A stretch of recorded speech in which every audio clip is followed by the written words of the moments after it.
বলছেন? এই প্রতিবাদের এগেইনস্টে উনি প্রতিটা কথা বলছেন। কেন ডাক্তারি কিসের প্রতিবাদ? কিসের? এই আমাদের যে নারী নির্যাতন, এই যে আরজি করের ঘটনা নিয়ে কেন পড়াশোনা করেছে ডাক্তারি, সরকারের পয়সায় কেন করেছে? কে বলছে? কে?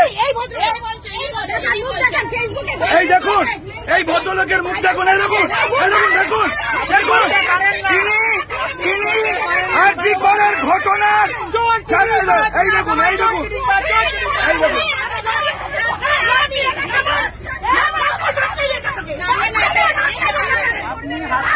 দেখুন, এই ভদ্রলোক আরজি করের ঘটনাকে, ওই নারী নির্যাতনকে সমর্থন করছে, বলছেন যে এগুলো বাড়াবাড়ি হচ্ছে। উনি এই ঘটনাকে সমর্থন করছেন।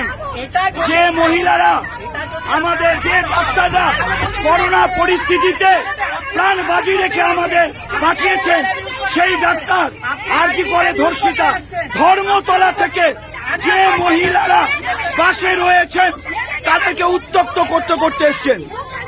কোথা থেকে আসছেন আপনি? আমি আকাশবাণী থেকে উঠেছি, উনি তখন থেকে কন্টিনিউয়াসলি বলে যাচ্ছেন। কি বলছেন? এই কেন মিছিল হচ্ছে, কেন প্রতিবাদ হচ্ছে, কেন রাস্তায় জ্যাম হচ্ছে, কেন বাস ঘুরিয়ে নিচ্ছে, মানে এত অসভ্য অসভ্য কথা বলছেন উনি। দেখুন, উনি বলছেন ওনার সুবিধা অসুবিধে, ওনার সুবিধা অসুবিধে। এরকম ডাক্তারদের যখন সরকারি পয়সা ফ্রিতে পড়াশোনা করছে তখন মনে ছিল না এই ধরনের হয়েছে। দেখুন, দেখুন,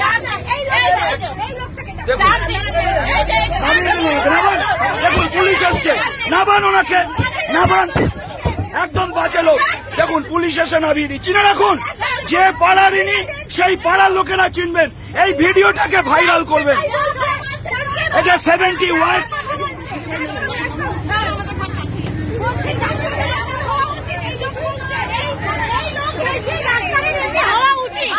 আমি শুনুন,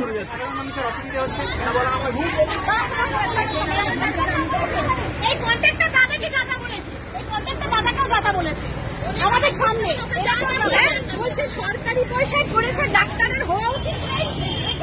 ধর্মতলা থেকে প্রতিটা মহিলাকে উত্তক্ত করতে করতে আসছে। এই দেখুন, মহিলাদের গালাগালি করছে উনি। বলবো যে এরকম জিনিসটা হচ্ছে প্রতিদিন।